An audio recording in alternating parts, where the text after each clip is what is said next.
Législative du 8 janvier 2023. Le débat.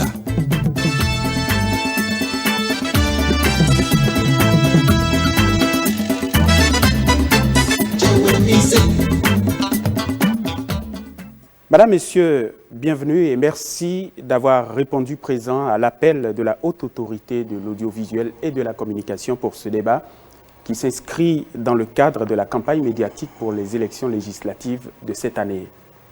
Vous avez librement adhéré au principe de ce débat, cela vous honore.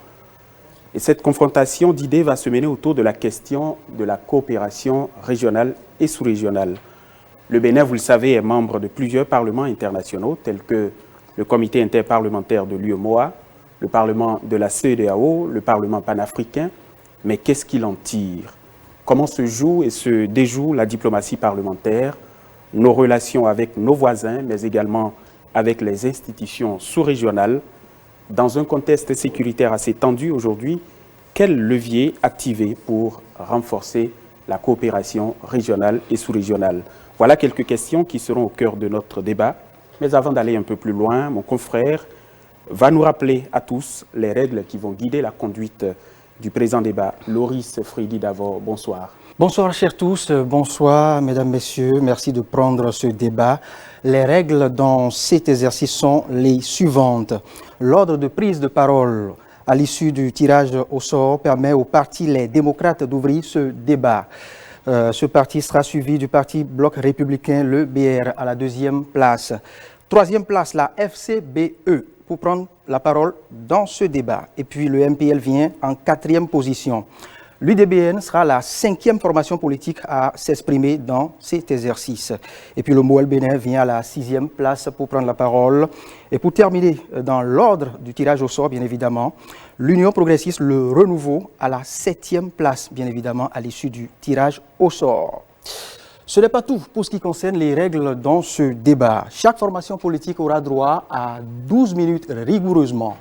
Eh bien, il vous revient d'en faire usage judicieusement pour ne pas avoir à vous taire et assister vos autres pairs s'exprimer. Voilà pour ce qui concerne justement les règles à observer dans cet exercice. Voyons maintenant les différents profils ici présents. Le parti Moël Bénin, représenté par Modeste Desroutins, bonsoir. Bonsoir, chers journalistes, bonsoir au peuple béninois. À vos côtés, le bloc républicain, c'est M. Mohamed Aguil Chabil Lafia qui porte la voix de cette formation politique. Bonsoir. Bonsoir, chers journalistes, bonsoir au peuple béninois. Le MPL, Gafarou Raji, bonsoir. Bonsoir, chers amis, bonsoir au peuple béninois. Et le parti Les Démocrates avec Saliou Akadiri. Bonsoir, chers journalistes, bonsoir à nos téléspectateurs. La force Kori pour un Bénin émergent est représentée sur ce plateau aujourd'hui par M. Salomon Oyo. Bonsoir. Bonsoir, monsieur le journaliste. Bonsoir à tout le peuple béninois. L'UDBN sur ce plateau, Hervé Bonaventure Benaou. Bonsoir. Bonsoir, messieurs les journalistes. Je salue les Béninois de l'intérieur et de la diaspora. Et puis nous passons aussi les civilités aux représentants de l'UP, le Renouveau, Séfis Béo Aguiar. Bonsoir. Bonsoir, monsieur Aguatan. Bonsoir, monsieur Davor. Heureuse année à tous nos concitoyens. Nous allons sans plus tarder aller maintenant dans le vif du sujet. Ma première question s'adresse aux démocrates. Quelle appréciation faites-vous de la diplomatie parlementaire telle que menée jusqu'ici? Nous parlons de coopération internationale, de traités, d'accords internationaux, de relations interparlementaires et d'intégration interafricaine. Monsieur Akadiri. Merci, monsieur le journaliste. On ne peut pas parler de diplomatie parlementaire sans se référer à la diplomatie au plan national, et qui est une forme de mise en œuvre de la politique extérieure d'un pays à travers son organe principal qu'est le ministère des Affaires étrangères. La diplomatie telle que nous la voyons depuis 2016 se caractérise par une forme d'improvisation et de tâtonnement dans la mise en œuvre de la politique extérieure du Bénin, qui est le regard que porte le Bénin sur le monde extérieur afin de se positionner pour en tirer les meilleurs intérêts possibles. On a constaté la réduction des postes diplomatiques, la réduction drastique du personnel. Or, c'est à travers ces services extérieurs et le personnel qui y travaille que l'on arrive à développer une coopération qui peut s'étendre dans plusieurs domaines. Pour parler du sujet qui nous intéresse ce matin, la diplomatie parlementaire telle que nous l'avons observée depuis, nous savons que depuis 2016, le Parlement que nous avons à partir des élections 2019, nous savons dans quelles conditions ce Parlement a été mis en place. Un Parlement issu de l'exclusion de plusieurs partis d'opposition, ce qui a entraîné les troubles que tout le monde connaît et que tout le monde a vu. Les alertes qui sont données à droite, à gauche, viennent justement des conditions d'arrivée de ces députés-là. À partir de là, la coopération que cette Assemblée est appelée à développer ou à développer a été largement sanctionnée par le regard que les pays avec lesquels nous coopérons, et au-delà, les parlements de ces pays-là, eh bien, le regard qu'ils ont porté sur ce Parlement-là a fait que la coopération, la diplomatie parlementaire qui devait être une diplomatie active, cette diplomatie-là a été considérablement, vraiment ternie dans son image par les conditions d'arrivée de ce Parlement issu des élections de 2019. Nous aurons l'occasion d'aller plus loin. Le parti Bloc républicain à présent, quelle lecture fait votre formation de la diplomatie parlementaire au Bénin? Merci beaucoup, monsieur le journaliste. Alors, comme vous le savez, la diplomatie, d'abord il y a la diplomatie classique qui est menée par le gouvernement à travers le ministère des Affaires étrangères et les différentes missions diplomatiques et les postes consulaires. Alors, c'est en appui à cette politique classique du gouvernement en matière de mise en œuvre justement de la politique extérieure que le Parlement également, en tant qu'institution, joue un rôle d'appui. Ce rôle d'appui passe par la représentation du peuple auprès de ces organisations internationales et notamment au niveau des organisations sous-régionales et régionales. Au niveau du parti du Bloc républicain, comme vous le savez, nous sommes actuellement membres de plusieurs organisations régionales et sous-régionales à travers le Parlement où nous siégeons. Il s'agit concrètement de venir dans ces instances-là pour représenter nos compatriotes, défendre les intérêts du peuple béninois et voir dans quelle mesure tisser des liens de coopération avec ces parlements, d'abord au plan bilatéral, mais également au plan multilatéral. Donc c'est vraiment une stratégie qui vient en appui au dispositif déjà mis en place par le gouvernement, c'est-à-dire la politique extérieure, à travers nos ambassades et nos consulats, qui aujourd'hui font du Bénin vraiment un pays très respecté sur le plan international. Et maintenant, voir dans quelle mesure, à travers les accords qu'on aura avec ces différents parlements et même des organisations internationales, positionner non seulement nos parlementaires, mais également le personnel parlementaire, c'est-à-dire les fonctionnaires du Parlement. Donc, de façon globale, c'est d'avoir une présence active au sein de ces organisations régionales, sous-régionales. Nous avons, par exemple, au niveau de l'UEMOA, le Parlement, nous avons au niveau de la CEDEAO, nous avons également au niveau de l'Union interparlementaire, même au niveau du continent, le Parlement panafricain, où nous devons être là pour défendre les intérêts de nos compatriotes et voir dans quelle mesure, à travers des accords, comme je l'ai dit, positionner nos cadres, aussi bien au niveau du Parlement par les parlementaires eux-mêmes, mais également le personnel parlementaire pour pouvoir bénéficier de notre présence. Parce que c'est en étant présent dans ces instances-là qu'on pourrait relever les défis auxquels nos pays sont confrontés. Merci. Nous allons maintenant écouter la Force Kori pour un Bénin émergent, représentée par M. Salomon Oudjo, sur la même question. Merci, monsieur le journaliste. Et quant à nous autres, au parti Force Kori pour un Bénin émergent, nous ne saurons parler de la diplomatie parlementaire sans jeter un regard critique sur ce qu'est la démocratie et la diplomatie dans notre pays depuis l'avènement au pouvoir du régime dit de la rupture.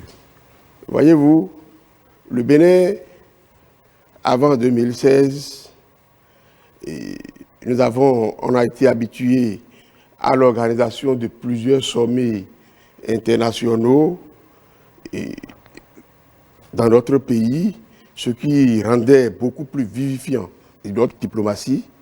Malheureusement, depuis 2016, avec l'arrivée de ce pouvoir dit de la rupture, les Béninois n'ont plus vécu les différents balais diplomatiques dont ils ont été habitués depuis 1990, que notre pays a choisi l'option du renouveau démocratique. Concernant la diplomatie parlementaire, revenant à la question proprement dite, nous autres, au niveau du parti Force Kori pour un Bénin émergent, nous voyons cette diplomatie à trois niveaux. Il y a d'abord le niveau international, ensuite le niveau régional et le niveau sous-régional.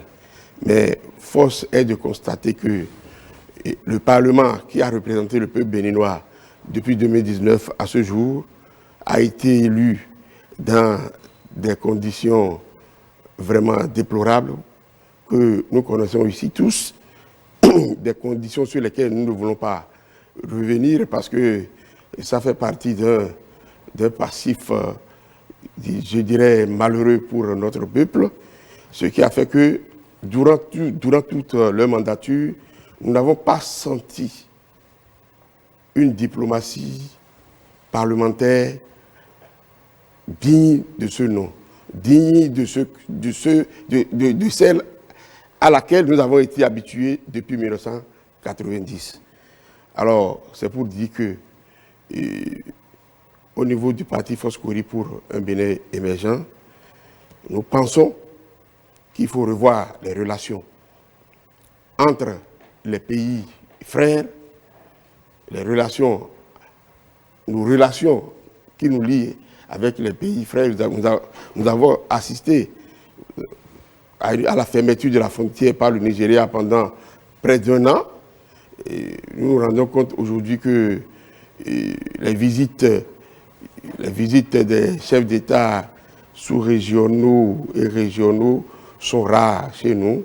Je pense qu'il faut reprendre cette coopération pour qu'il existe une bonne entente entre les pays frères qui nous entourent.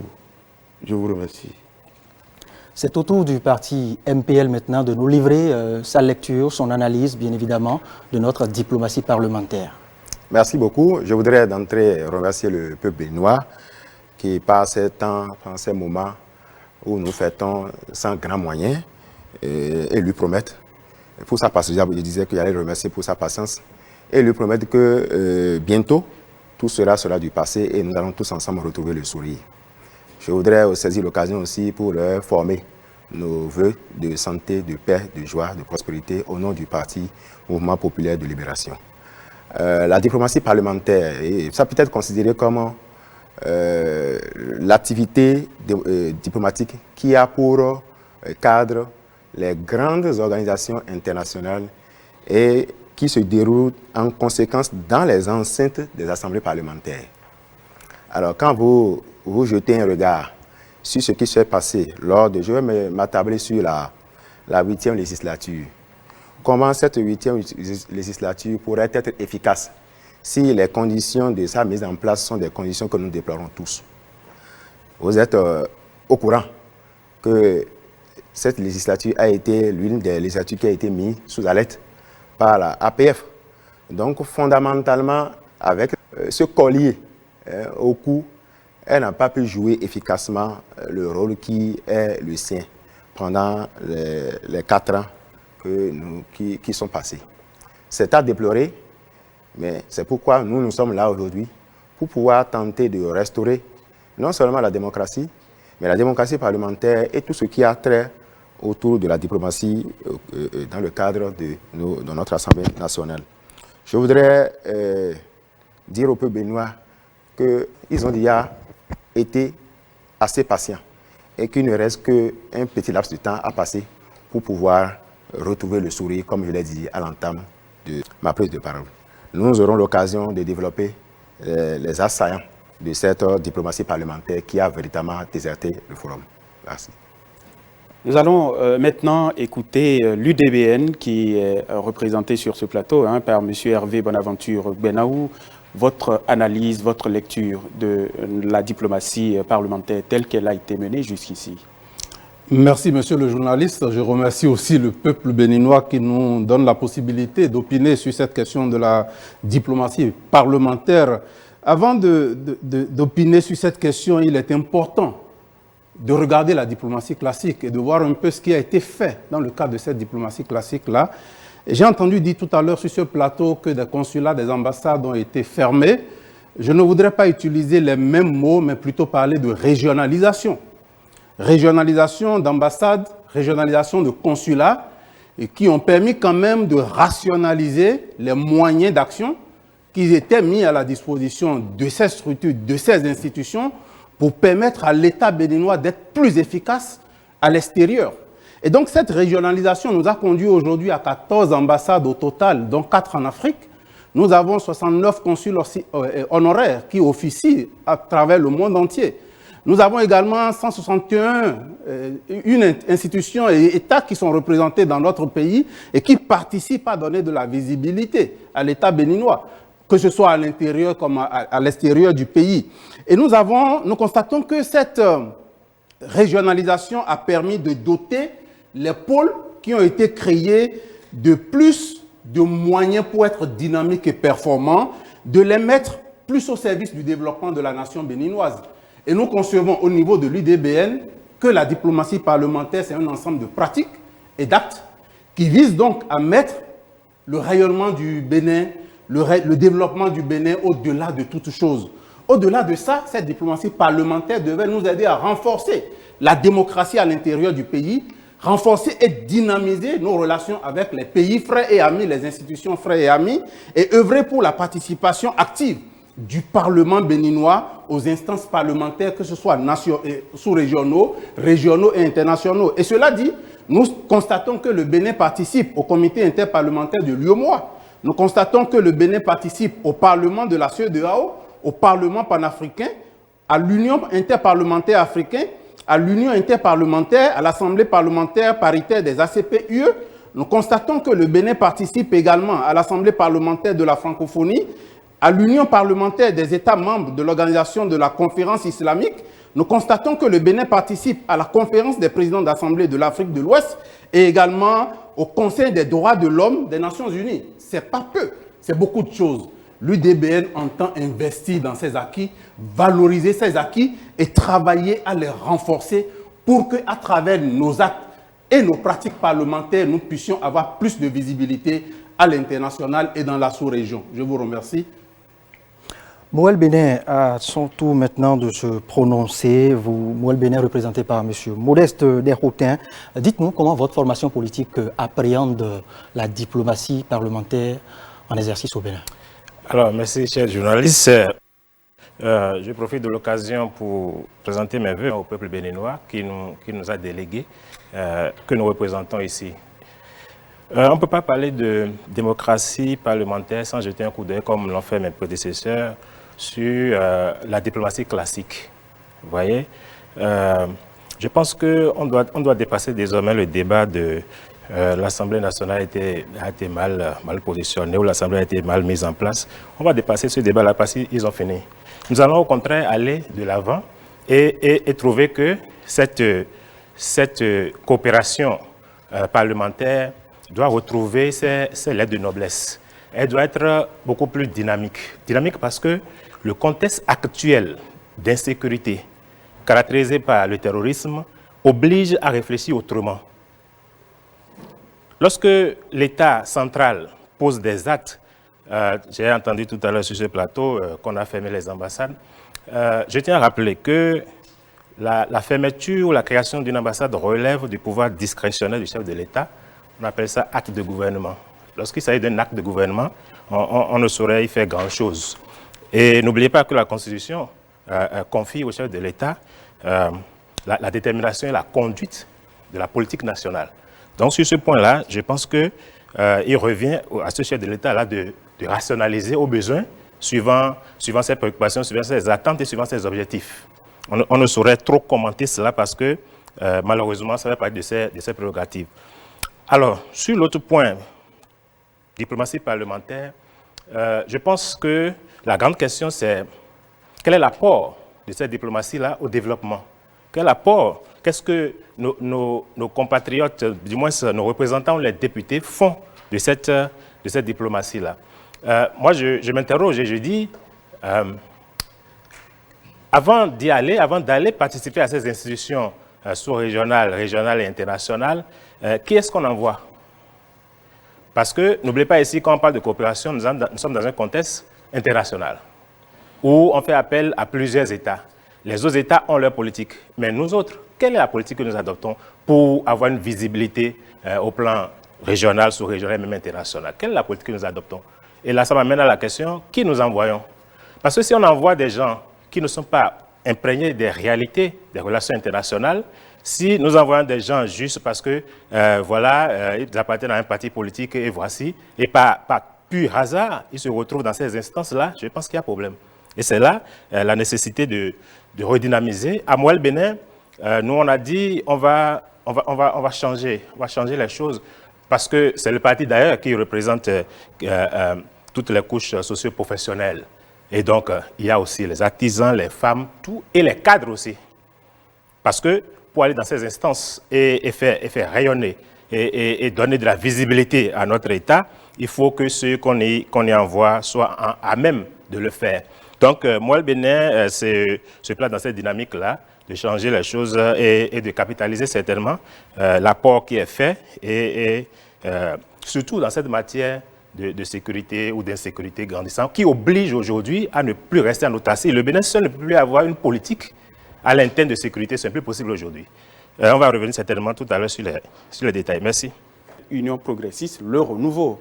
Monsieur Séphis Béouaguia, sur la même question. Merci. Je voudrais dire qu'à l'Union progressiste, le renouveau, nous nous positionnons sur tout ce qui peut rendre digne le Bénin. Et donc, à partir de 2016, nous notons que le pays est sorti de cette diplomatie de la genuflexion des Salamalek, cette diplomatie où, à un moment donné, nous étions un peu la risée des autres. Et donc, il s'agit de faire du Bénin un pays digne. La deuxième chose, c'est qu'il ne sert à rien d'ouvrir des positions administratives ou diplomatiques à l'étranger parce qu'on a serré la main à un chef d'État lors d'une visite officielle dans son pays. Ce que ça apporte, c'est beaucoup de ressources humaines, c'est beaucoup de ressources financières. Et je crois que les situations actuelles, la Covid, la situation de conflit qu'on a entre des pays de l'Est, nous prouvent que nous avons eu raison de rationaliser nos ressources sur ces présences-là. La troisième chose que je voudrais dire, c'est sur la coopération interparlementaire. Je voudrais rappeler à la mémoire de tous que, effectivement, il y a eu des alertes en 2019 suite à la situation dont nous avons parlé, mais c'est déjà qu'à partir de 2021, le pays a accueilli un séminaire de parlementaires francophones sur le numérique. Et cette année 2022, le pays a accueilli le comité interparlementaire de l'UEMOA, le pays a accueilli un séminaire du Parlement de l'APF, l'APF qui a donné l'alerte sur les questions de mutation économique au plan mondial. Donc, c'est peut-être que d'autres ne sont pas informés, mais il faut actualiser les informations et se dire que on est passé à autre chose. On est déjà passé à autre chose. Et effectivement, il faut projeter l'avenir, c'est le plus important. Merci. Nous allons rester dans cette même dynamique pour nous intéresser davantage aux différents projets de législature. Je suis avec le parti Les Démocrates. Dites-nous quels sont les leviers prioritaires sur lesquels vous comptez actionner dans votre projet de législature, bien évidemment, pour développer la diplomatie parlementaire au Bénin. Merci, monsieur le journaliste. Je crois n'avoir pas été bien compris lorsque je parlais tantôt, en répondant à votre première question, que notre diplomatie, telle qu'elle se développe depuis 2016, se caractérise par une sorte d'improvisation et de tâtonnement. Et je l'ai illustré par les fermetures d'ambassades et la réduction du personnel. J'ai entendu dire qu'il s'agit d'une régionalisation. Vous savez, la diplomatie dans le ministère des Affaires étrangères est l'organe de mise en œuvre, eh bien, obéit à un certain nombre de règles. Lesquelles règles sont mises en œuvre par des agents qui portent la politique du pays dans les pays où le Bénin est représenté. Lorsque les services extérieurs que sont les ambassades, les consulats et au-delà les consulats honoraires ne sont pas dotés de moyens suffisants pour faire ce travail-là, il est difficile pour la diplomatie d'obtenir des résultats. Aujourd'hui, nous assistons à une sorte d'accréditation multiple. Ce n'est pas nouveau, c'est pratique en diplomatie. Mais la redéfinition, justement, du paysage diplomatique aujourd'hui fait que dans la mise en œuvre de cette diplomatie-là, d'énormes difficultés.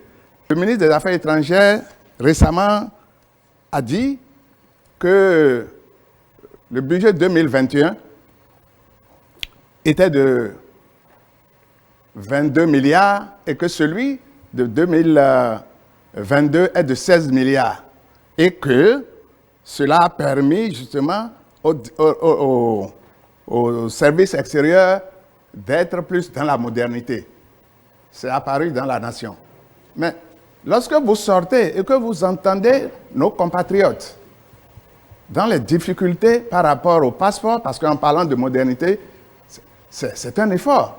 Mais lorsque vous voyez les difficultés auxquelles les gens sont confrontés, en Europe aujourd'hui, après Paris, vous avez la Russie, c'est les deux grandes ambassades. Donc vous voyez la grande Europe là, les Béninois qui sont là-bas, eh bien ils sont obligés de venir pour... Donc je veux dire par là que la diplomatie parlementaire dont nous parlons doit avoir un relais au niveau des services diplomatiques qui aujourd'hui ne sont pas suffisamment équipés pour jouer le rôle qui convient. Lorsque j'ai parlé également des conditions dans lesquelles ce Parlement est arrivé, eh bien c'est pour montrer que il y a une sorte de méfiance qui s'est installée par rapport à ce Parlement en raison des conditions de sa constitution.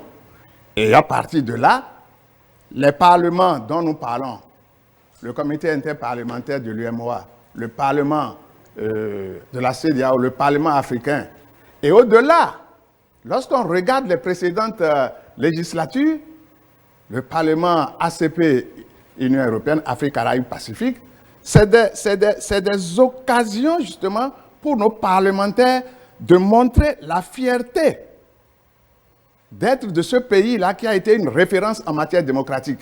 Aujourd'hui, ça a été difficile, la manière dont ce Parlement-là a été constitué. D'accord, heureusement, nous allons vers la fin. Et c'est pour ça que nous disons que les parlementaires qui viendront du Parti Les Démocrates développeront une politique différente de celle-là en faisant en sorte que la coopération entre d'abord au plan bilatéral, ensuite au plan multilatéral avec les institutions parlementaires, soit d'une efficacité qui puisse permettre de contribuer au rayonnement du Bénin à l'international. On en vient maintenant au bloc républicain, M. Mohamed Aguil Chabi Lafia, sur la question des axes prioritaires de la diplomatie parlementaire dans votre projet de législature. Merci beaucoup, monsieur le journaliste. Alors, comme je l'ai dit tout à l'heure, la diplomatie classique relève des prérogatives du gouvernement qui, à travers sa politique étrangère, avec l'appui des services extérieurs, les ambassades et les consulats, établit des relations avec des États sur le plan international, avec des organisations internationales. Alors, cette dynamique que nous observons depuis 2016 fait qu'aujourd'hui, comme je l'ai dit tout à l'heure, le Bénin est respecté sur le plan international.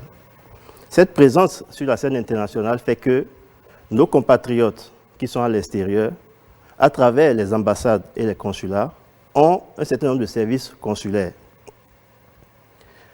J'ai entendu dire que certains postes diplomatiques ont été fermés, mais tout ça, c'est dans une dynamique qui vise à rationaliser les dépenses publiques. Parce que, comme par le passé, vous avez pu constater avant 2016 comment il y avait des postes diplomatiques qui fonctionnaient d'une manière que je préfère ne pas utiliser certains mots, mais vous le savez. Et donc, il y a un diagnostic organisationnel qui a été fait au niveau de la plupart de ces postes diplomatiques-là, qui a permis de faire des recommandations qui allaient dans le sens de la redéfinition de la carte diplomatique. C'est cet aspect qui a permis justement d'avoir un nombre nécessaire de postes diplomatiques et consulaires pour pouvoir conduire la politique du gouvernement en matière internationale, sur le plan international. Alors, nous, en ce qui nous concerne au bloc républicain, comme vous le savez, il y a la commission permanente qui s'occupe des relations extérieures et de la coopération et du développement, qui est dirigée aujourd'hui par un membre, un élu du bloc républicain. Nous allons aux élections pour avoir la majorité au Parlement et pouvoir conserver cette commission permanente-là, pour pouvoir continuer à représenter non seulement le peuple béninois au Parlement, défendre les intérêts de nos compatriotes qui sont au Bénin à l'extérieur et ceux qui sont à l'extérieur également, les représenter en tant qu'institution parlementaire auprès des organisations internationales, régionales et sous-régionales, pour pouvoir défendre justement notre position en ce qui concerne toutes les questions auxquelles le monde entier est confronté. Donc, en termes de priorité, c'est de la représentation, c'est de la création de relations entre les États et les organisations internationales. Et troisième point, pouvoir se faire entendre dans la mesure où nous sommes confrontés à différents défis et pouvoir justement, à travers le Parlement, jouer notre partition en votant justement des lois, en contrôlant l'action gouvernementale, en représentant le peuple, parce que le Parlement a un rôle transversal au niveau de ces organisations-là. Parce qu'il y a des traités, il y a des conventions qu'il va falloir, à partir du moment où tout ça est signé, il va falloir à un moment donné pouvoir ratifier ces différents accords. Donc il revient au Parlement d'être présent sur la scène internationale pour pouvoir s'assurer d'avoir l'information qu'il faut et représenter valablement le pays. Merci. Monsieur Salomon Odjo, quelle place occupe la diplomatie parlementaire dans le projet de législature de la FCBE? Merci. J'ai entendu parler sur ce plateau de régionalisation de la diplomatie béninoise, ce qui a permis au gouvernement d'économiser beaucoup de ressources pour le pays. Je dis, mais lorsque vous êtes élu par un peuple, vous avez l'obligation d'écouter les cris du cœur de ce peuple.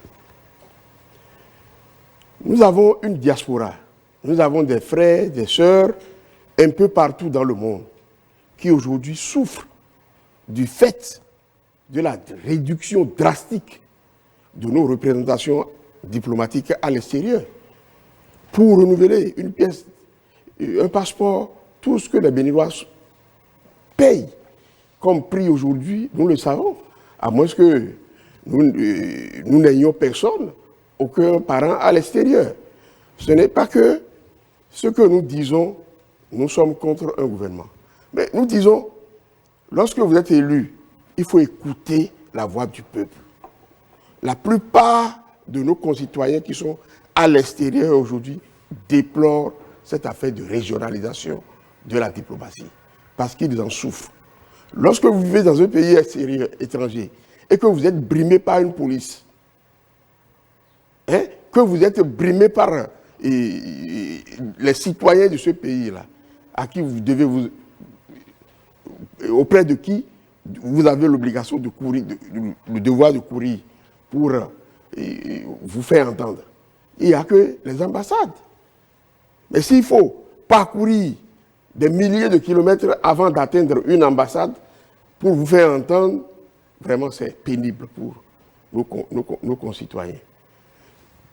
L'autre chose, lorsque nous disons, lorsque nous mettons un accent particulier sur la façon dont les députés de la 8e législature ont été élus, c'est parce que cette élection a terni l'image d'abord de notre Parlement à l'extérieur et ensuite du peuple béninois tout entier.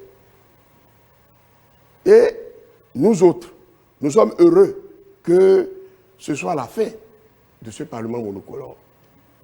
Et nous invitons du haut de cette tribune tout le peuple béninois à prendre acte de ce Parlement monocolore et à voter utile le 8 janvier prochain, afin que les différentes lois qui se prennent, qui se votent à l'Assemblée nationale en catimini ou de façon nocturne s'arrêtent et que de vrais débats parlementaires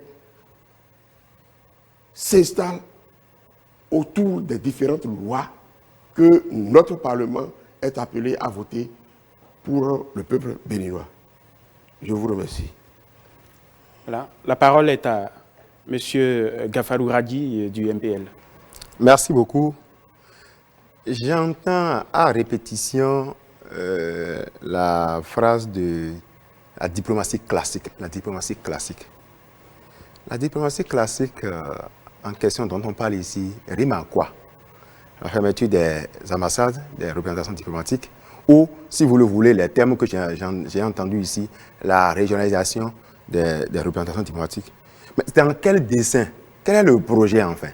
Parce qu'au fond, un gouvernement travaille pour le mieux-être et le bien-être des populations. Ça sert à quoi de régionaliser des ambassades et créer des difficultés monstres à nos compatriotes de la diaspora qui, pour faire un petit papier, doivent parcourir des centaines de kilomètres.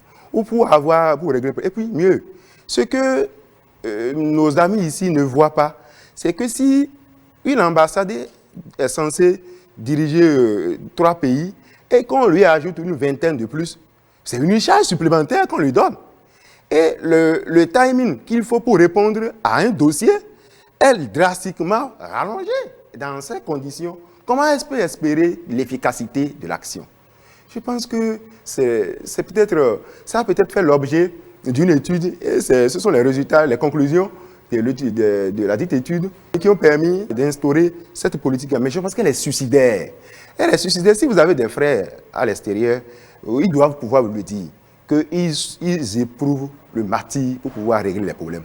Vous avez quelqu'un qui a, comme un prédécesseur l'a dit tout à l'heure, vous avez quelqu'un qui a un souci, il doit parcourir des kilomètres avant d'aller. Le temps, là où bien il a un problème dans son pays, il n'a pas un interlocuteur valable auprès de qui il peut aller, ou tenter d'avoir un début de solution avant qu'on ne parle de l'ambassade. Moi, je vais vous donner un exemple. Hier, j'ai eu la chance d'aller en Espagne, j'ai demandé à rencontrer, je voulais rencontrer le consul honoraire du Bénin en Espagne. Alors, puisque je ne connaissais pas le consulat, j'ai écrit à l'ambassade de France qui coiffe l'Espagne, au fin de m'aider à rencontrer les autorités consulaires de là-bas. Mais j'ai dit mon programme le temps que je passe, puisque vous savez qu'on ne reste pas en France de façon drastique. Alors j'ai donné mon programme, mais on a passé 2 semaines, c'est-à-dire que c'est le jour où je dois partir de l'Espagne, qu'on me répond, et mieux on me dit que le Bénin, l'ambassade n'a pas reçu d'ordre pour pouvoir m'aider à rencontrer l'autorité consulaire. C'est extraordinaire, quoi. Donc, ça ne peut pas continuer comme ça, vous voyez. Alors, qu'est-ce que nous proposons? Nous savons déjà que le rôle du député, c'est ratifier les accords, les traités, conventions internationales. Mais nous pensons que pour pouvoir donner une certaine crédibilité à l'action diplomatique parlementaire, il va falloir alors créer un cadre d'échange permanent avec les autres homologues des autres pays, guider l'action et les politiques publiques vers, pour qu'on puisse avoir la possibilité de partager les expériences. Nous pensons aussi qu'il faut promouvoir les valeurs démocratiques, puisque dans un parlement où il n'y a que des personnes, des partis qui regardent dans la même direction, je ne suis pas sûr qu'on pourrait alors parler de valeurs démocratiques. Nous avons pensé, alors, et ça là c'est inédit, ce que le MPM propose, nous allons penser qu'il faut alors donner la possibilité à nos compatriotes d'avoir le droit, non seulement le droit de vote, mais le droit de se faire élire député. Nous connaissons des pays qui ont des députés de l'extérieur. Alors si on permet à ce que ces gens-là, nos compatriotes, aient la possibilité de se faire élire, même si c'est 2 ou 3 ou 5 députés que nous avons, quand on parle surtout avec leur histoire de régionalisation, on pourrait peut-être, ce serait plus facile d'avoir des groupes où on pourra élire nos compatriotes pour qu'ils puissent véritablement participer au développement de notre pays. Je vais m'en arrêter là en entendant.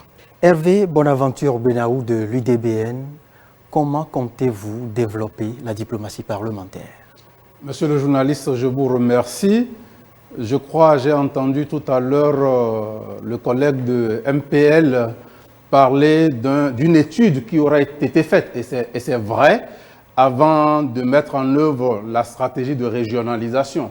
Mais je crois que si on veut rester constant, on doit s'attendre à ce qu'il y ait une autre étude pour évaluer la régionalisation avant d'opiner, plutôt que d'opiner sur des cas isolés ou des coups d'humeur. Je crois que c'est important. Et c'est pourquoi nous proposons à l'UDBN de renforcer la présence du Parlement béninois dans les instances internationales. Et à travers ces instances internationales, à faire en sorte que nous ayons la possibilité de réfléchir et de travailler sur le vote d'un certain nombre de lois. Nous prenons par exemple la sécurité maritime ou l'insécurité maritime. C'est une question qui dépasse le Bénin et qui doit se régionaliser, s'internationaliser. Et nous allons travailler à l'UDBN à ce qu'il y ait des textes de loi qui mutualisent les efforts et qui permettent à ce que ces questions soient réglées de façon régionale et sous-régionale, pourquoi pas internationale. Au-delà de ça, la question du terrorisme. Vous savez aujourd'hui que c'est un défi auquel tous les pays de la sous-région et même du monde entier sont confrontés.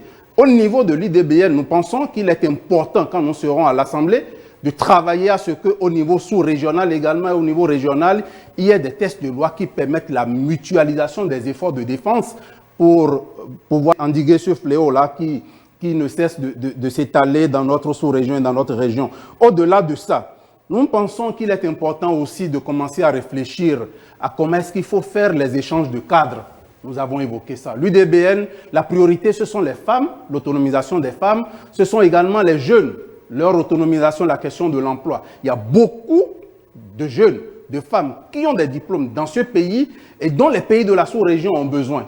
Il n'y a aucun cadre aujourd'hui qui permette à ces jeunes de passer d'une frontière officiellement à une autre. Nous allons travailler, si nous allons à l'Assemblée, dans les instances internationales, sous-régionales et régionales, à ce qu'il y ait des cadres formels qui puissent permettre aux États de pouvoir s'échanger des cadres, que ce soit de sexe féminin, que ce soit des jeunes. Nous priorisons à l'UDBN, nous l'avons déjà dit, la possibilité d'autonomiser plus de femmes et de permettre à plus de jeunes de pouvoir accéder à l'emploi. Au-delà de ça, nous avons évoqué tout à l'heure la nécessité d'attendre à ce qu'il y ait une évaluation de la régionalisation. Ça veut dire que nous allons travailler également dans les instances internationales, régionales et sous-régionales à ce qu'il y ait une loi d'évaluation de la coopération. Est-ce que la coopération que le Bénin établit, que ce soit de façon classique ou de façon parlementaire avec les instances internationales, régionales et sous-régionales sont évaluées? Nous allons travailler à ce qu'il y ait des dispositions qui permettent l'évaluation de cette coopération-là. Au-delà de ça, nous disons au niveau de l'UDBN qu'il faut renforcer le protocole additionnel de la CEDEAO par rapport à la promotion de la démocratie et de la bonne gouvernance. Il y a déjà des actions qui sont conduites. Nous allons travailler, si nous sommes au Parlement, à ce que cela aille rapidement de l'avant pour que nous ayons un protocole qui nous permette de pouvoir véritablement agir et agir convenablement et au profit et au service pour le bien de nos peuples des différents pays de la sous-région et des différents pays à l'international. Je m'en arrête là pour le moment. Alors, nous allons donner maintenant la parole à M. Modeste Desrotin sur le même sujet. Oui, merci. Je pense que quand nous parlons de démocratie et de diplomatie parlementaire, il y a un problème en amont qui devrait être réglé. Parce que la diplomatie parlementaire est menée par les parlementaires. D'où se pose la question de la qualité des parlementaires. Qui est-ce qu'on envoie là-bas? Je continue toujours par le dire. Lorsque ceux qu'on y envoie ne sont pas imprégnés, ils ne pourront faire aucune diplomatie parlementaire. Ils vont certainement faire peut-être de la figuration. Parce que lorsque on prend par exemple l'organisation du Parlement de la CEDEAO, vous voyez, chaque État membre a droit à 5 députés. Alors les 5 qu'on y envoie par exemple, pour ne citer que ce cas-là, qui sont-ils? C'est ça la grande question. Et c'est pourquoi à Moël Bénin, nous disons, on va travailler en amont pour que ceux qu'on doit envoyer là-bas soient des spécialistes de la question. Et c'est déjà prévu, c'est déjà fait. Nos candidats sont positionnés à cet effet. Alors, qu'est-ce qu'il faut prévoir pour cette diplomatie-là? En dehors, il y a déjà un cadre qui est prévu, un cadre officiel qui est prévu dans ces instances-là. Mais alors, il faut faire la promotion des cadres dans ces instances-là. La promotion des cadres signifie qu'il ne faut pas juste aller choisir les députés qui sont là et qu'on y envoie n'importe comment. Il faut préparer les cadres avant, comme le font certains États membres de la CEDEAO, qui déjà à l'avance préparent leurs cadres, et généralement c'est eux qui prennent la tête même de ces instances-là. Nous disons qu'aujourd'hui, la coopération, la diplomatie parlementaire doit intégrer l'aspect sécurité. L'aspect sécurité qui signifie aujourd'hui, vous n'êtes pas sans savoir que le terrorisme est en train de nous défier et qu'on doit mettre en œuvre toutes les possibilités au-delà des actions militaires, des actions conjointes. Il y a un problème de fond aussi qui se pose. Parce que ce terrorisme-là trouve son terreau dans des situations sociales qui favorisent la chose. Alors, une fois au Parlement, c'est déjà établi, nous avons déjà le programme pour ça, il faudra aller commencer par sensibiliser nos jeunes qui sont les terreaux fertiles à ce phénomène aujourd'hui qui est combattu et décrié de tout part. Parce que la solution militaire seule ne pourra plus répondre à cette question-là. Conséquence, nous disons, une fois là-bas, les lois qui seront votées, nous allons initier une proposition certainement de loi pour dire il faut qu'on accompagne ces jeunes-là de ces régions-là pour qu'ils ne soient pas victimes ou qu'ils ne soient pas trop amenés à céder facilement à ce qu'on leur propose de l'autre côté pour des raisons qui ne sont pas du tout sociables et du tout acceptables. Donc, vous voyez, nous disons que pour la diplomatie parlementaire, au-delà de cette coopération-là qu'il doit avoir, il faut forcément que l'État aussi dispose de sa politique sous-régionale. Parce qu'aujourd'hui, on ne peut plus vivre en autarcie. Cette question-là défie tous les États, mais qu'est-ce qu'il faut faire? À Moël Bénin, nous disons, premièrement, en dehors de former, de sensibiliser, de trouver d'autres alternatives. Il s'agit pour ces jeunes qui sont plus enclins aujourd'hui à aller de ce côté-là, de leur trouver d'autres alternatives pour qu'ils puissent se sentir plus béninois. Parce que, sérieusement, ces zones-là dans lesquelles ce phénomène a sévi, c'est des zones quelque peu délaissées. Et cette situation rend le cadre favorable à ce phénomène-là. Donc, à Moël Bénin, nous disons, au-delà des actions, il faut forcément qu'on accompagne et qu'on propose des choses pour pouvoir encadrer, pour pouvoir mieux élaborer cette politique-là. On revient là-dessus, parce que ça tient à notre parti. Le Moël Bénin, les représentants dans les instances régionales, sous-régionales et même internationales, ces représentants-là doivent savoir de quoi il s'agit et non plus simplement aller là-bas faire de la figuration. Je vais m'en arrêter là en attendant que le débat se poursuive. L'UP, le renouveau à présent, pour boucler avec cette question, c'est Fils Bewagia. Merci. Je crois que nous sommes à une ère importante du numérique et de la dématérialisation. Et l'idéal aurait été que pour accéder en fait, à certains milieux ou avoir accès à des documents, des titres de voyage, de séjour, qu'on n'ait pas besoin de parcourir des milliers de kilomètres en réalité. Moi, j'ai souffert personnellement de recherche de casiers judiciaires. Je suis né à Parakou. Je sais chaque fois le déplacement que je faisais juste à l'intérieur du Bénin, de Cotonou à Parakou, c'était tout un voyage et un séjour. Et donc, qu'on regarde plutôt les choses qui nous font avancer et encourager le gouvernement à renforcer cet aspect de la dématérialisation. Ça pourrait éviter des frais de voyage, d'hôtel supplémentaires à mon ami du MPL qui aurait pu prendre son rendez-vous bien en amont parce que c'est un voyage, ça s'organise et ne pas aller perdre du temps là où il était. Cela dit, je reviens à ce que l'Union progressiste, le renouveau, les axes sur lesquels il se positionne pour la diplomatie parlementaire, cette coopération, c'est premièrement que les instances régionales et sous-régionales auxquelles nous participons, il faut travailler parce que le progressisme, pour nous, c'est la représentation du peuple et donc des peuples pour leurs intérêts avec toutes les réformes qui permettent d'aller avec cela. Ces instances-là, a priori, ne sont pas des instances des peuples en réalité. Vous avez le Parlement de la CEDEAO, de l'Union africaine, de l'UMOA. Les peuples ne sont pas ceux qui ont travaillé à l'émergence de ces instances. Et donc, c'est de regarder cela à terme pour que les représentations des peuples viennent véritablement par les peuples.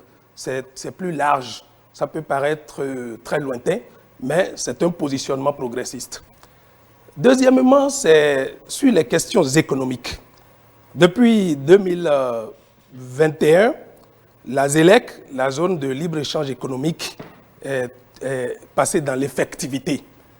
Mais vous pouvez savoir qu'on ne peut pas dire qu'aujourd'hui, les questions fiscales douanières et pour les échanges commerciaux entre les pays qui sont concernés, ça fait quelques 55, en fait, tous les pays pratiquement, et comment dit-on, pour des échanges commerciaux. Mais est-ce que dans cette effectivité-là, nous sommes suffisamment positionnés aujourd'hui? Est-ce qu'on peut confirmer que ça se passe? Pour ne pas que cette ZELEC-là souffre de la même sclérose dont souffre le NEPAD ou dont a souffert le NEPAD, le nouveau partenariat pour le développement en Afrique. Parce qu'il revient au Parlement de renforcer leur rôle dans ce que ces tests pris au niveau international, au niveau régional, que de façon effective, on puisse constater leur mise en œuvre pour que des échanges économiques, commerciaux entre le Bénin et le Nigeria, entre le Bénin et le Togo, vous connaissez l'actualité de certaines matières premières aujourd'hui. Et donc, c'est un Parlement qui devra se positionner davantage sur des questions économiques et qui ont forcément des effets sur la vie des populations, sur leur autonomisation pour que le progrès que nous promouvons soit au rendez-vous. Merci. Nous allons y aller maintenant pour le troisième tour de table quant à cette question, la coopération sous-régionale et régionale. Vous le savez, s'étend aussi, vous le savez, à l'Organisation générale de la défense et de la sécurité. On parle maintenant, chers invités, de la montée de la menace terroriste. Quelles initiatives parlementaires au niveau régional et sous-régional peuvent davantage renforcer les dispositions actuelles? Vous avez eu, je l'espère, l'exemple de l'initiative d'Accra récemment. On va faire comme d'habitude, on donnera en première position la parole aux démocrates. Merci, cher ami journaliste. Le terrorisme se développe sur le terreau de l'exclusion et de la pauvreté, sous toutes ses formes. Terrorisme religieux, ou qu'on appelle intégrisme, terrorisme idéologique ou terrorisme armé, comme c'est le cas depuis quelque temps, dans les pays du Sahel, et ça s'étend vers nous.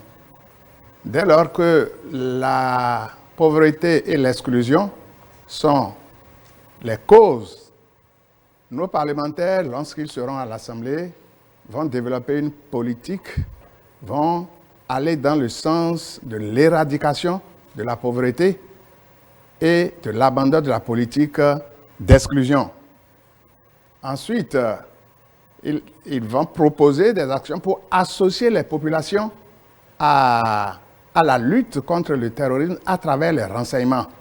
Enfin, ils agiront davantage pour que, au plan de la coopération régionale, sous-régionale et internationale, eh bien, les moyens de lutte contre le terrorisme soient mutualisés en ce qui concerne les renseignements, en ce qui concerne la formation et en ce qui concerne l'équipement des forces armées. Restons-y pour écouter maintenant M. Mohamed Aguil Tchabi Lafia qui porte la voix du BR sur la même question. Merci beaucoup, monsieur le journaliste. Alors, comme vous le savez, hein, depuis 2016, le gouvernement du président Patrice Talon, sous le leadership du chef de l'État, a opté pour la diplomatie publique. Et quand on parle de diplomatie publique, avec un accent sur la diplomatie économique. Donc, quand on parle de diplomatie publique, ça veut dire qu'il faut intervenir dans tous les compartiments de la vie socio-économique. Nous avons la chance d'avoir au Parlement une commission permanente qui s'occupe des relations extérieures, de la coopération et du développement, mais c'est également cette même commission qui s'occupe des questions de sécurité et de défense. Au niveau du bloc républicain, cette commission est présidée par l'honorable député qui est Rachid Gbadamassi, qui est un membre du bloc républicain. Et nous entendons, avec la majorité que nous allons chercher dans le cadre de ces élections, maintenir cette commission permanente pour pouvoir, à travers cette commission, accompagner le gouvernement dans cette lutte contre le terrorisme. Parce que, comme vous le savez, les questions de sécurité sont des questions qui concernent non seulement la sous-région, mais le monde entier. Alors, le bloc républicain entend justement accompagner le gouvernement dans la politique de défense de nos territoires, mais également à travers la coopération que nous avons avec les autres parlements, c'est-à-dire à travers la coopération interparlementaire, voire les accords qui existent en matière de sécurité et de défense, renforcer ces accords-là à travers des suivis et évaluations en vue d'améliorer l'existant pour voir comment être beaucoup plus efficace en matière de lutte contre le terrorisme, parce que les causes du terrorisme sont connues. Alors il va falloir définir les stratégies qu'il faut pour pouvoir mettre en place des politiques publiques qui vont véritablement mettre fin à ce phénomène-là dans notre région, mais également à travers le monde entier. Donc il revient justement au Parlement de jouer entièrement sa partition en accompagnant les efforts, les actions et les initiatives du gouvernement dans la lutte contre le terrorisme. Donc au niveau du bloc républicain, nous sommes alignés sur la vision du gouvernement en matière de lutte contre le terrorisme. Il nous revient avec la majorité qu'on aura au Parlement de pouvoir utiliser ces leviers qu'on a. Il y a la commission permanente, il y a également le service qui s'occupe de la coopération interparlementaire au Parlement, qui vont nous permettre d'avoir tous les leviers possibles pour pouvoir être représentés auprès de ces organisations internationales, se faire entendre, voir les stratégies à mettre en place de façon concertée avec les États concernés pour pouvoir lutter efficacement contre ce phénomène qui touche non seulement le Bénin, parce que nous avons vécu des cas récemment, mais avec le leadership et la capacité de réaction du gouvernement, on a pu éviter le pire. Et donc, nous nous allions dans cette dynamique-là, en tant que parti soutenant l'action gouvernementale, pouvoir accompagner le gouvernement dans ses efforts, dans ses initiatives, pour pouvoir lutter contre ce phénomène-là qui prend de l'ampleur dans la sous-région. Merci beaucoup. Au niveau de la force Kori pour un Bénin émergent, M. Salomon Odio, quel est le positionnement de votre parti sur la question de la menace terroriste qui nous guette? Merci, chers amis journalistes. La lutte contre le terrorisme est beaucoup plus sérieuse que de voir des députés porter des gilets pare-balles et se porter sur des chars. Et juste le lendemain, que les terroristes frappent encore à nouveau nos positionnements. Qu'est-ce que nous voulons dire par là? Le terreau facile du terrorisme, c'est l'exclusion, c'est le sous-emploi de la jeunesse, c'est la pauvreté. Depuis 2016, toutes les dispositions qui étaient mises sur pied pour occuper les jeunes, pour donner du travail aux jeunes ont été mises en veilleuse. Lorsque vous avez une jeunesse qui peine à avoir 1000 francs par jour pour survivre et que subitement quelqu'un lui propose un salaire de 200 000 ou de 300 000, vous voyez que c'est facile de mordre à la part. Nous autres, au niveau du parti Foscori pour un Bénin émergent, nous pensons qu'une fois à l'Assemblée nationale, nous allons coopérer avec nos amis députés à l'Assemblée nationale pour que des lois soient prises pour occuper véritablement la jeunesse. Il faut occuper véritablement la jeunesse parce que c'est elle que ces soi-disant terroristes utilisent pour semer de la terreur dans nos régions.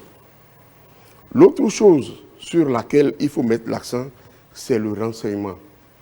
Il faut un renseignement fiable, compétent et dynamique qui doit permettre à nos forces armées d'anticiper sur les actions des terroristes. Lorsque vous n'avez pas un service de renseignement compétent, ma foi, la lutte est très difficile pour les forces armées. Et ces terroristes, c'est des gens qui vivent dans la population. Ils mangent avec vous, ils boivent avec vous la journée et la nuit. Ce sont eux qui prennent des armes pour martyriser, terroriser les populations. Or, si le service de renseignement était efficace et dynamique, facilement on pouvait déceler ces gens-là et les mettre hors d'état de nuire. Au niveau du parti Foscori pour un Bénin émergent, une fois que nous serons à l'Assemblée nationale, nous allons légiférer dans ce sens. 1. Donner suffisamment de travail aux jeunes, c'est-à-dire mettre fin à la loi sur l'embauche qui fait de l'employé béninois pratiquement un esclave de l'employeur. Il faut mettre fin à cette loi-là. Et l'autre chose, doter le service de renseignement de moyens efficaces pour faire face véritablement à ce fléau du terrorisme. Je vous remercie. Radji Gafarou du parti MPL maintenant. Merci beaucoup. Nous l'avons déjà dit sur ce même plateau lors d'un débat qui concernait les questions de sécurité et de défense, que la lutte contre le terrorisme doit se faire dans un cadre de coopération active entre États. Au-delà de l'initiative d'Accra qui est très à saluer, il faut multiplier les projets. Travailler à ce que les États puissent mutualiser leurs forces pour pouvoir parvenir, pour pouvoir trouver les moyens pour mettre en déroute ces terroristes-là. Nous avons pensé que, tout le monde le rappelle ici, que le terrorisme est une question, les causes fondamentales sont liées à l'inclusion, à la pauvreté. J'y ajoute, et je l'ai répété ici, qu'au-delà de ça, que c'est aussi une guerre idéologique. C'est pourquoi je parlais de mutualiser les forces en associant aussi bien les États, mais les acteurs de toute considération, toute couche. Nous pensons aussi qu'il faut créer un cadre de dialogue permanent multi-acteurs. Nous pensons qu'il faut alors, et ceci est très fondamental pour nous, avoir une loi sur la lutte contre le terrorisme et une loi de programmation de moyens à mettre à disposition des forces de l'ordre et de défense. Parce que on a observé que la lutte se fait quand il y a une frappe, on dit bon, ça manque de moyens, il faut acheter l'équipement. Non, il faut avoir une programmation. Il faut que nous puissions avoir un plan sur 5, 10, 15, 20 ans qui organise la défense. Et quand on parle d'organisation de la défense, ça inclut l'équipement, ça inclut la formation, ça inclut les renseignements dont on a parlé longuement ici sur ce plateau. Donc, il faut fondamentalement, il est important, alors que nous ayons une loi programmatique qui permet à ce que les forces de l'ordre ne soient pas soient dotées des moyens de façon pérenne. Il est aussi important, Et ça, je le répète encore ici, que il faut trouver un moyen pour protéger nos soldats, mais aussi les motiver. Et le débat a été fondamentalement nourri ici, où on a dit que les forces de défense sont suffisamment motivées, qu'on n'a pas besoin, que la motivation n'est pas le sujet, et qu'il faut penser à leur gestion posthume. Voilà, posthume, vous dites non. Voilà. Non, nous disons que non. C'est vrai de penser après la mort, peut-être, ou après le décès du soldat, mais il faut penser pendant qu'il a envie à comment il fait quand il va sur ce front-là. Quelle garantie il a pour dire j'y vais fondamentalement pour défendre non seulement la patrie, mais aussi j'ai des retombées qui peuvent m'aider à supporter la crise. Donc je pense que ce sont les idées que nous partagerons avec nos autres collègues députés une fois au Parlement. Je vous remercie. Monsieur Hervé Bonaventure Benaou de l'UDBN sur la même question. Je vous remercie, monsieur le journaliste. Je crois, au nom de l'UDBN et de tous ceux que cette formation politique a positionnés sur sa liste pour ces élections législatives, je voudrais m'incliner devant la mémoire de toutes les personnes qui sont tombées dans le cadre de cette nébuleuse terroriste. Je voudrais non seulement m'incliner devant la mémoire des populations, mais également devant la mémoire des soldats qui sont tombés au front. Et je voudrais saluer aussi les réformes structurelles du chef de l'État, du gouvernement actuel, qui a permis la création de la garde nationale, notamment dans le cadre de la lutte contre cette nébuleuse terroriste. Je voudrais saluer aussi tous les moyens qui sont en train d'être progressivement mis à la disposition de nos forces de défense pour pouvoir faire face de façon vraiment efficace à cette menace terroriste. Je l'ai déjà dit dans mon propos tout à l'heure qu'il faut mutualiser, travailler à avoir des lois qui permettent de mutualiser les efforts de défense. Mais en dehors de ça, l'Assemblée nationale a non seulement une mission de législation, mais également une mission de contrôle de l'action du gouvernement. Et donc, vous savez, la question terroriste est une question qui s'inscrit dans les questions d'urgence. À des moments donnés, on ne peut pas attendre que des lois soient votées avant d'agir. Le gouvernement doit être dans l'action de façon constante face à cette question terroriste. Et donc, nous allons travailler à ce qu'il y ait des questions orales, des questions écrites, des interpellations qui permettent au gouvernement de réajuster son dispositif dans le feu de l'action. C'est ce que nous proposons à l'UDBN et nous pensons que si on nous donne la possibilité d'aller au Parlement, nous allons travailler à ce qu'il y ait davantage, plus de questions orales, plus de questions écrites, plus d'interpellations qui puissent permettre au gouvernement de se voir dans le miroir et pour pouvoir réajuster ce qu'il fait dans le cadre de cette action de lutte contre le terrorisme. Donc voilà un peu ce que je pourrais dire rapidement et m'en arrêter là en attendant que les autres questions ne viennent. Je vous remercie. Modeste Desroutin de Moël Bénin, c'est votre tour. C'est à votre tour maintenant de nous exposer les idées et arguments du parti Moël Bénin. Alors, merci. Moël Bénin est dans cette dynamique-là de traiter le problème autrement. La phase militaire, on laisse à l'État, mais la phase parlementaire, parce que c'est là-bas que nous voulons aller, cette phase-là, comme je l'ai dit, doit se traiter dans un cadre plus global. Qu'est-ce que ça dit? Nous, une fois à l'Assemblée, nous allons proposer une loi programme. Loi programme qui tiendra compte des grands investissements dans le pays. Et quand on dit loi programme, ça s'étend sur plusieurs années. C'est-à-dire ne pas, lorsque nous avons un gouvernement qui est là, avec toutes ses ambitions, il finit, et puis un autre vient, et puis on remet tout en cause et on reprend tout à zéro. Il n'en sera plus ainsi désormais. Une fois là-bas, nous allons œuvrer pour que cette loi-là soit votée, pour que ça s'étende dans le temps. Ça peut être sur 15 ans, 20 ans, 30 ans, pourquoi pas. Quand nous voyons les grandes économies, c'est comme ça elles fonctionnent. Et donc, dans cet ensemble-là de lois programmes, nous avons le domaine sécuritaire aussi, qui prend une grande partie. Parce qu'aujourd'hui, comme je le disais, qu'on le veuille ou non, les États doivent changer leur stratégie en matière sécuritaire dans la sous-région. Et comme je le disais aussi tantôt, le Bénin seul, à lui seul, ne pourra pas grand-chose. Il faudra qu'il y ait une fédération des efforts entre les pays qui sont menacés par ce phénomène-là. Donc, à Mouel-Bénin, comme je le dis, on ira toucher le mal à la racine. Mes prédécesseurs ont dit, le terreau qui est fertile pour ça, c'est la pauvreté, c'est l'exclusion, c'est peut-être l'abandon. Il faudra faire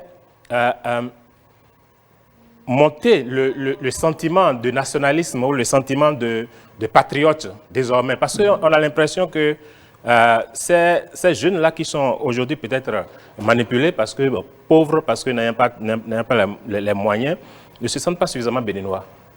Et désormais, il faut qu'on mette en place des dispositifs qui puissent permettre à ce que ces jeunes-là se sentent désormais plus béninois et donc les accompagner dans leurs différentes activités. Ça va être forcément le credo et ça va être forcément un pan très indispensable et nécessaire pour nous à Mouel-Bénin. Donc cette loi-là nous tient à cœur et ça fait partie déjà de nos premières actions que nous allons mener une fois à l'Assemblée nationale. Merci. Alors, je vais m'adresser maintenant aux représentants de l'Union progressiste, le Renouveau, sur les réponses sous-régionales à la menace sécuritaire. Merci. Aujourd'hui, on parle de coproduction de la sécurité. Il revient à toutes les forces vives de la nation ou des nations qui sont dans cette sous-région dont vous parlez, que chacun puisse jouer son rôle. Mais cela dit, il y a des efforts qui sont faits pour apporter une réponse efficace en termes de sécurité. Par exemple, au niveau contre la piraterie maritime, il y a eu en 2018 une importante rencontre à Lomé, où des chefs d'État étaient, le nôtre y était, pour voir ensemble la stratégie à définir avec les états-majors qui s'occupent des questions maritimes, les états-majors de marine, de forces marines, pour pouvoir répondre de façon globale et concertée. Ça demande à un moment donné forcément d'aller à des législations supra-État qui vont au-delà de nous. Il y a aussi cette année, vous avez parlé de l'initiative d'Accra, qui est une initiative qui existe depuis 2017, mais qui regroupe autant notre pays, le Ghana, le Mali, la Côte d'Ivoire, le Niger, le Burkina Faso, donc le Togo, nous tous qui sommes dans cette, à peu près de ce qu'on peut appeler le Golfe de Guinée et le Sahel, le début du Sahel. Nous qui sommes concernés par cette question, nos chefs d'État se sont retrouvés en novembre dernier à Accra pour réfléchir à nouveau sur la question. Le Nigeria même y était en tant qu'observateur, pour que nous puissions ensemble apporter une réponse efficace, régionale, et coproduire ensemble dans la sous-région la sécurité. Mais au Bénin, qu'est-ce que nous faisons? En 2018, sur la question du renseignement, il y a eu une loi. Donc le Parlement béninois a pris une loi promulguée février 2018 sur le recueil du renseignement. Parce que la sécurité, c'est beaucoup plus quand même en amont que ça se gère. Et donc, des efforts sont faits dans ce sens-là pour que le recueil du renseignement nous permette une bonne surveillance du territoire et par nos forces de défense et de sécurité. Il faut aussi dire que tout dernièrement, il y a eu une loi en novembre dernier sur la prise en charge ou la protection des victimes de gens partis en mission commandée. C'est très récent parce qu'on a constaté que nos compatriotes qui vont au front, ou tous ceux qui ont été victimes de cette nébuleuse ces dernières années, eh bien, on n'avait pas prévu un cadre qui contribue à leur prise en charge. Et donc, nous, au niveau national, voilà des efforts qui sont faits. Et aussi sur la question de la modernisation des casernes, des recrutements. Chacun voit cette année ou l'année passée le nombre de recrutements qui se font pour renforcer les forces de défense et de sécurité, moderniser les casernes, mobiliser du matériel sophistiqué. Je crois qu'on a pu entendre notre président dire que nous avons les moyens. Et donc, il s'agit pour nous, dans différents cadres de coopération, d'apporter notre contribution pour faire face. À cela, il faut bien entendu ajouter l'aménagement équilibré du territoire. Il y a beaucoup de choses qui sont dites dans ce sens. Il s'agit de faire en sorte que les gens de partout se retrouvent dans cette dynamique nationale concernés par le développement. Et c'est un effort qui se fait. 504 millions de dollars ont été obtenus récemment lorsqu'il y a eu le sommet USA-Afrique par le Bénin et le Niger pour renforcer le transport, les échanges économiques. Et il faut voir l'axe qui sera, le corridor qui sera impacté. Le projet de pipeline traverse déjà les deux pays et descend jusqu'à Semipoli. Donc, il y a des efforts d'aménagement de territoire pour que personne ne soit laissé sur le bord du chemin. Et donc, ces zones parfois un peu difficiles, des opportunités puissent permettre une prise en charge, une implication et une inclusion réelle. Merci. La prochaine question, ou la question suivante, s'adresse au parti Les Démocrates, avec M. Saliou Akadiri. La politique extérieure et les relations internationales prennent en compte, vous le savez, la protection des intérêts des Béninois à l'étranger et le statut des étrangers résidant au Bénin. Quel sera l'apport de votre formation politique à la promotion des cadres dans les différentes instances sous-régionales et régionales?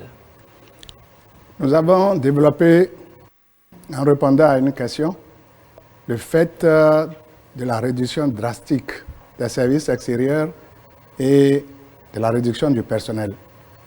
C'est à travers les services extérieurs que les intérêts des Béninois de l'extérieur peuvent être mieux défendus. Il s'agit donc de faire en sorte que nos représentants à l'extérieur aient la possibilité de les écouter, de connaître justement leurs besoins et de travailler dans les différents pays de leur juridiction pour que tout acte de candidature ou tout besoin qu'ils estiment soit pris en compte et satisfait. Par rapport au placement dans les organisations internationales, deux critères, les critères techniques et les critères politiques.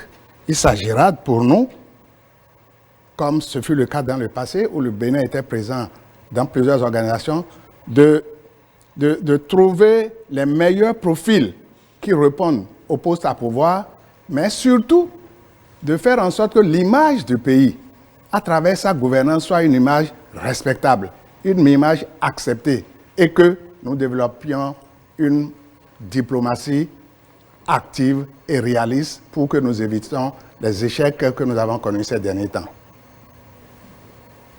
On passe maintenant au parti Bloc républicain, M. Mohamed Aguil Chabilafia, sur la promotion des cadres béninois dans les instances sous-régionales. Merci beaucoup, monsieur le journaliste. Alors, comme je le disais depuis le début de cette émission, la branche exécutive de l'État, à travers le gouvernement, a le monopole de la définition et de la mise en œuvre de la politique extérieure. À travers nos postes diplomatiques et consulaires, le gouvernement déploie, sinon que le gouvernement a déployé plusieurs mesures à travers une cellule de veille que nous avons au ministère des Affaires étrangères pour pouvoir identifier toutes les opportunités de placement qu'il y a sur le plan international, y compris même la sous-région africaine. Alors, le Bloc républicain a en son sein un comité permanent qui s'occupe des affaires étrangères, de la coopération et des Béninois de l'extérieur. Nous avons élaboré au sein de ce comité un guide qui sert d'outil à nos candidats aux législatives, ceux-là qui seront élus dans quelques jours, avec la majorité qu'on aura, comme je l'ai dit depuis le début. Nous allons contrôler cette commission permanente-là qui s'occupe des affaires étrangères. Nous allons pouvoir accompagner le gouvernement dans la mise en œuvre justement de toutes ces mesures prévues pour pouvoir placer les cadres béninois dans ces organisations internationales.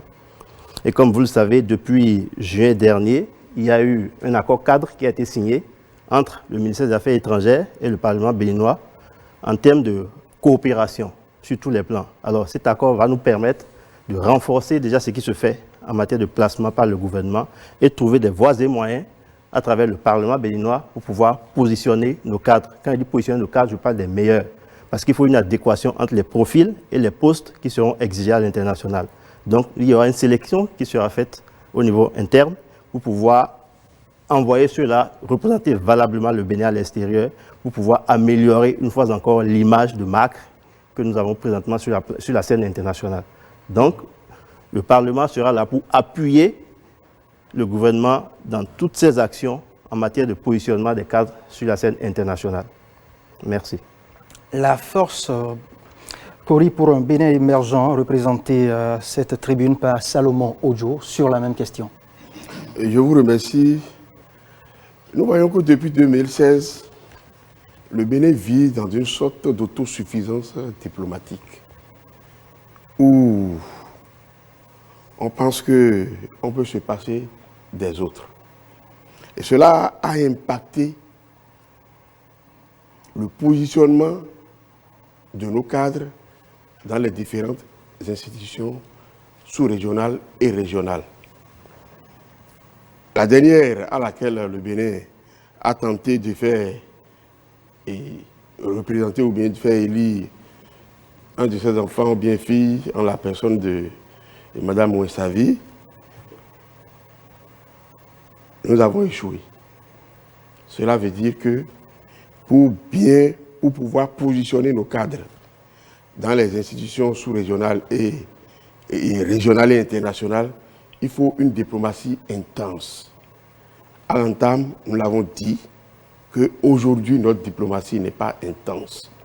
Il faut l'intensifier, la redynamiser, afin que, vis-à-vis de l'extérieur, avec nos voisins, que les relations soient bonnes et aux beaux offices. Je rappelle qu'il vous reste 30 secondes. C'est pas autant d'antenne. Et vraiment, j'avoue que j'ai été surpris. Hein? Je vais opiner sur la mise en alerte du Parlement béninois. 5 secondes. Et vous venez de consommer le temps d'antenne la mise en alerte qui vous est consacré. Merci, Monsieur Salomon Odjo, du parti FCBE. On passe maintenant au MPL. Merci beaucoup. La promotion de nos cadres à des postes internationaux est du ressort du pouvoir central. Il est important de préciser que le rôle du Parlement dans cette mission est très négligeable. Le Parlement, à travers le contrôle de l'action gouvernementale, veillera à ce qu'une bonne politique soit mise en place pour aider à ce que nos Béninois, nos frères, qui ont les profils requis et les compétences requises, soient massivement positionnés. Je vous remercie. Et nous évoluons maintenant, nous allons passer à toute autre formation, l'UDBN avec M. Hervé Bonaventure Benaou sur le même sujet. Merci, monsieur le journaliste. Je crois que j'avais déjà opiné sur cette question. Nous avons déjà dit qu'il faut renforcer à travers des lois de co-construction de la prise en charge des cadres. Il faut travailler sur cette question-là. Mais au-delà de ça, je voudrais dire qu'il y a beaucoup d'instances qui peuvent être utilisées. Le Haut Commissariat des Béninois de l'extérieur, par exemple. Le gouvernement pourra avoir la possibilité d'utiliser suffisamment cette instance-là. Et comme l'a dit mon collègue ou l'ami du MPL, il va falloir, à travers les questions orales, écrites et les interpellations, amener le gouvernement à véritablement promouvoir les cadres, qu'ils soient de l'intérieur ou de la diaspora. Et donc, je crois que le gouvernement fait suffisamment déjà en cette matière-là. Il faut juste renforcer ce qui se fait pour que les Béninois aient davantage plus de visibilité à l'extérieur. Merci. On passe maintenant à Mouel Bénin. Oui, merci. Je pense que, comme l'a dit le représentant du MPL, cette question de représentativité dans les instances internationales relève du pouvoir discrétionnaire de l'exécutif. Et donc, cependant, le pouvoir parlementaire aussi peut l'accompagner à travers peut-être, mais je ne vois pas trop.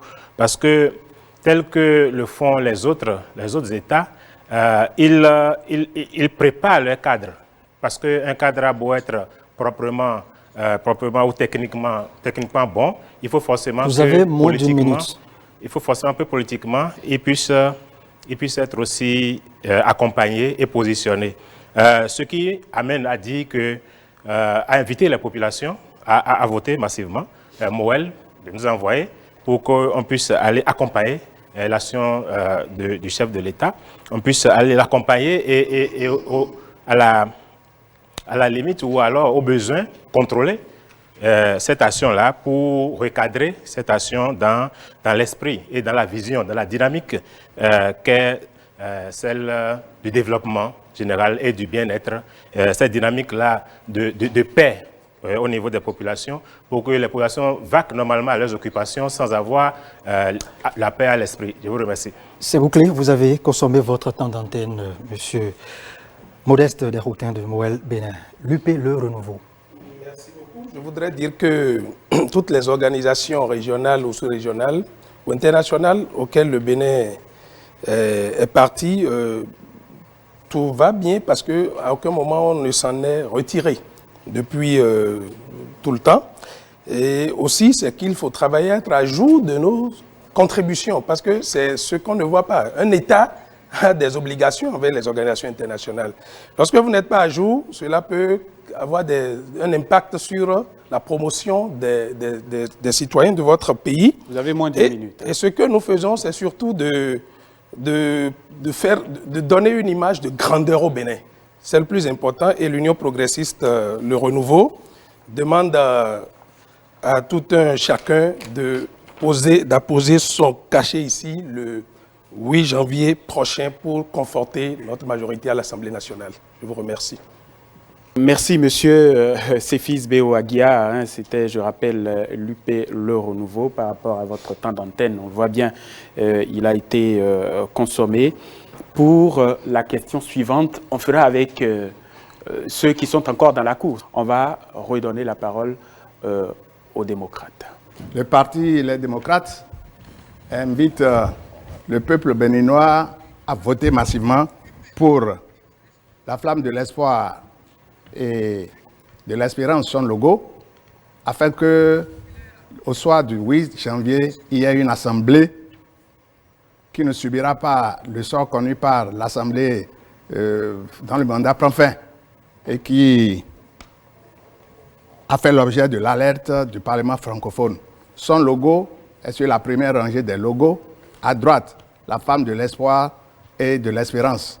Votez les démocrates le 8 janvier 2023. Le parti BR maintenant avec Mohamed Aguil Chabi Lafia. Merci beaucoup.